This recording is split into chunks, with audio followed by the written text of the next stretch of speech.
Chiefs Kingdom? Noah Gray here, tight end for the Kansas City Chiefs. Make sure you like, share, and subscribe to Josh's channel and check out showmefootball.com for more.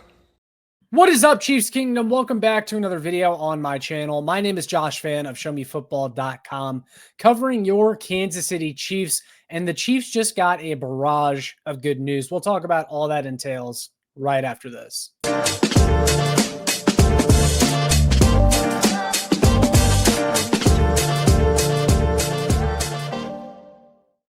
Ladies and gentlemen of the Chiefs Kingdom, we just got done watching the Baltimore Ravens fall to the Detroit Lions on Monday Night Football by a final score of 38-30. It was an explosive game offensively for the Detroit Lions. A lot of mistakes made by the Ravens.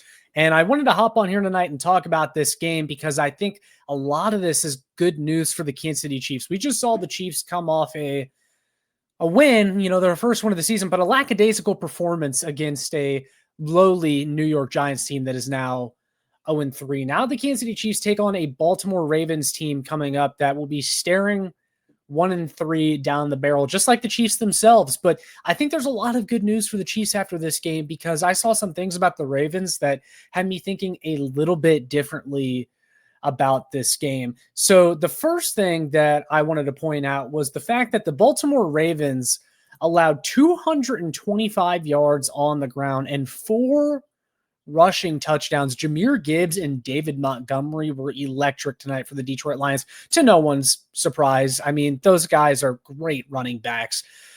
But the Ravens have not given up 4 rushing touchdowns in a very long time. 4 rushing touchdowns in one game. That is not good. Not good at all. And I think this does have the makings of a get-right game for the Chiefs offense, and more specifically the running backs, a room that I've been hard on this year because we've lacked explosive plays from that position. Isaiah Pacheco looked better against the Giants running the football.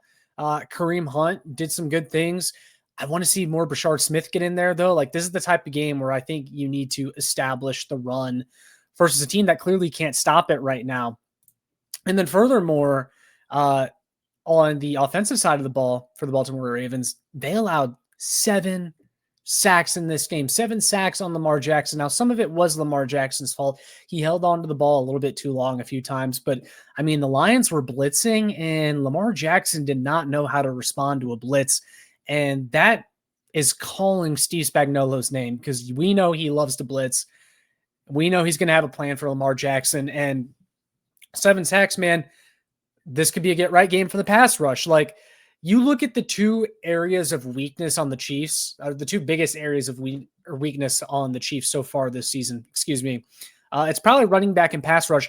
And those look like really good matchups right now heading into that Baltimore Ravens game. I said in my post-game review from Chiefs versus Giants that I can't in good faith pick the Chiefs to beat the Ravens right now because I said the Chiefs are just executing at such a terrible level and the Ravens are very good, very talented. But after watching tonight, I don't know, man. I think the Ravens may just have as many questions as the Kansas City Chiefs, especially when it comes to execution. I think the Chiefs defense has shown much improvement from week 1 to week 2, week 2 to week 3. They looked good against the Giants.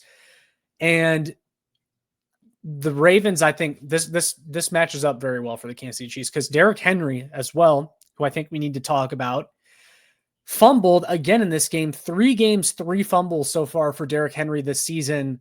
I would love to see the Chiefs linebackers I'd love to see the Chiefs just gang tackle Derrick Henry and try to knock that ball out because odds are it's going to happen. And then they were talking about it after the game, but the broadcast crew mentioned how Kyle Van Noy, linebacker for the Ravens, and Justin Madubuike are both likely to miss next week as well versus the Kansas City Chiefs. So again, you're talking about matchups. You're talking about a team that is shorthanded right now. The Chiefs could take advantage of that. This has to be a get-right game for the offense, in my opinion, because we've said that so many times, it feels like over the past few years where the Chiefs will be going up against a shorthanded defense or a bad defense, and we say this has to be a get right game for the offense, or something's got to give. And then it just never happened. The Chiefs offense wasn't able to take advantage of those bad defenses. But I do think that it can happen in this game, and there's a few more reasons as to why. But before we get to that, I just want to take a moment to see our message from our partners on this channel. So let's go ahead and check it out. Wanted to take a moment to shout out our partners on this channel over at W Energy. Guys, if you have not heard of W Energy, you're absolutely missing out right now. If you're someone like me that needs that jolt of energy when you first wake up in the morning, or when you're trying to take on a big task for the day, such as working out, or maybe trying to complete a project for school, anything like that, W is an essential. I'm someone that unfortunately has gotten into the bad habit of drinking a lot of caffeinated energy drinks filled with sugar or artificial sweeteners or flavors, but I'm trying to curb that now by using W Energy, which is a much better alternative. W is a powered energy drink that replaces other inferior caffeine beverages. It contains zero harmful chemicals, zero fillers, zero artificial colors or dyes, and no proprietary blends. The star of the show is their coffee fruit extract, which helps you focus without the jitter or the crash of other energy drinks or caffeinated drinks out on the market. And they just sent me their Japanese yuzu flavor that I've been drinking recently. It is absolutely fantastic. One of the better tasting energy drinks that I've ever had, and I'm going to continue to use it and check out some of their other flavors as well. I encourage you all to do the same, and luckily for you, you can use my promo code SHOWMEFB by clicking the link down below and putting that promo code in when you go to checkout, and you can get an additional 10% off. Stop drinking those unhealthy energy drinks and start drinking W Energy instead. Go check out their stuff. They're going to be partnered with me all football season long. Go and check them out. So yeah, there you guys have it. Definitely go and take advantage of that sale going on right now by clicking the link down in the description. Back to the video topic. So I said the Chiefs got a barrage of good news, and I wasn't kidding about that. Another reason why I think the Kansas City Chiefs could really blow the cap off this thing facing the Baltimore Ravens this weekend is because Nick Wright of FS1 said earlier today that he has been told that Xavier Worthy will be playing against Baltimore. He said, the news is real. I can tell you that he's going to play against Baltimore. We know Nick Wright is connected with Kansas City. You know, he used to do radio here in Kansas City. I say here, I'm in South Dakota, but you get my point. He did radio in Kansas City. He knows people there. I don't think he says this for no reason. He says Worthy's going to be back, and that would be a huge boost for Chiefs offense that, again, I think can have a get-right game versus this Ravens defense that is shorthanded right now. But furthermore, this was a big game for Lamar Jackson and the Baltimore Ravens. You know, you don't want to fall to 1-2, and this is a big game on primetime against a good Detroit Lions team. And Lamar Jackson really didn't have that great of a game. I mean, he made some good plays for sure, but took way too many sacks. You just wonder, especially if you're a Ravens fan, when is this guy going to get it done on a big stage? And it's going to be another big stage this weekend versus the Kansas City Chiefs at Arrowhead. Will Lamar Jackson be able to get it done? My money's on Steve Spagnuolo, Patrick Mahomes, and the Kansas City Chiefs to figure it out and create more explosive plays on offense, and the defense continuing to improve, against a Ravens team that I think has just as much questions as the Kansas City Chiefs now, and they have execution problems. They're going to be playing on the road.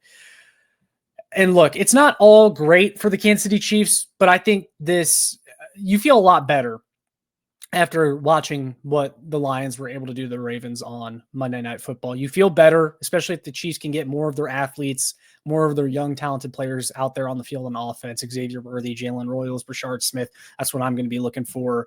But the Ravens are going to be coming in here staring 1-3 down the barrel, but so are the Kansas City Chiefs. You got two really good teams with their backs up against the wall right now. What's going to happen? Guess we'll see. But I feel a lot better after watching Monday Night Football. That's all I got for this video, though, guys, as far as the news goes and just my takeaways from tonight. But I want to hear from you guys down in the comments below. What are your thoughts on the Kansas City Chiefs' chances versus the Baltimore Ravens now this weekend? Definitely want to hear from you all down in the comments below. With all that being said, make sure you like, share, and subscribe some more Chiefs fans can find this. Make sure you check out my work on showmefootball.com for more. And last but not least, follow me on Twitter at showmefb. That's all I got for this one. I'll see you all in the next one. And as always, go Chiefs.